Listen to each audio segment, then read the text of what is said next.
நாம் தமிழர் கட்சியின் ஒருங்கிணைப்பாளர் அண்ணன் சைமன் செபாஸ்டியன் அவர்களுக்கு என்னுடைய கேள்வி என்னன்னா, நீங்க என்ன சீமானாவே பேர் வச்சிருக்கீங்களா? உங்க பேர் இயற்பெயரே சீமானா இல்ல சைமன் செபாஸ்டியனா? உங்க பேர் என்ன? சைமன் செபாஸ்டியன் தானே? நீங்க யாரு? கிறிஸ்தவர் தானே? கிறிஸ்தவரா இருந்து உங்க மதத்துக்கும் உண்மையா இருக்க முடியல, அந்த மதத்தோட கடவுளுக்கும் உண்மையாக இருக்க முடியல, அப்புறம் எப்படி உன் தலைவருக்கு உண்மையா இருப்பீங்க? தமிழ் தேசியம் சொல்லிட்டு இருக்கிற தமிழ்நாட்டு மக்களுக்கு மேல அப்படியே ரொம்ப கவலைப்பட்டிருக்கிறவர் எப்படி நீங்க உண்மையா இருப்பீங்க?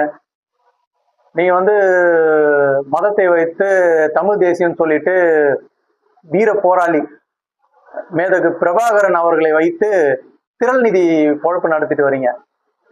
இது என்னன்னா, நீங்க சொல்றது பந்து ஒரு நாள் என் காலுக்கு வரும், அது என் காலுக்கு வரும். பந்து மட்டும் இல்ல, உன் கைக்கு விலங்கு தான் வரும். அதனால நீ பந்துலாம் வராது அண்ணே, பந்துலாம் வராது. உங்களுக்கு கைக்கு விலங்கு வராம பாத்துக்குங்க. ஏன்னா நிறைய உங்க மேல அலிகேஷன், சொத்து குவிப்பு இப்ப பண்றாங்க. நம்ம தமிழ்ச்சி வீரலட்சுமின்றவங்க நாளைக்கு வெளியிடுறாங்க போல, நீ எவ்வளவு சொத்து சேர்த்து வச்சிருக்க, எத்தனை கட்சிக்காரனை திட்டி சொத்து சேர்த்து வச்சிருக்கேன்னு. அதனால உங்க கைக்கு விலங்கு வராம இருந்துக்குங்க. ஒரு கண்ணியமா பேச பாருங்க.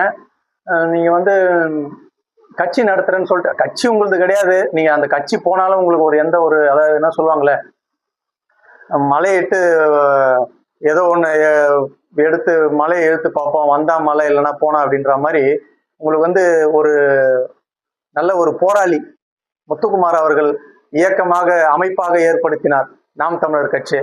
அதாவது பேக்கரி உங்களுக்கு, அக்கா எனக்கு அப்படின்னு 2 பேரும் சாட்டை துறைமுருகனும் நீங்களும் மாத்தி மாத்தி கட்சி அவருடைய மனைவி உண்டுன்னு சொல்லிட்டு உங்களுக்குள்ள பங்கு போட்டுக்கினீங்க. அதனால கட்சி எப்படி போனாலும் கவலை இல்லை. அந்த கட்சியை வச்சு நீங்க சொகுசான வாழ்க்கையை வாழறீங்க, வாழ்ந்துட்டு போங்க.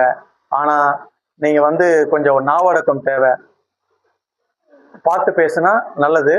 ஏன்னா உங்களுக்கு கூடிய சீக்கிரம் மக்கள் தீர்ப்பு கொடுத்துட்டாங்க.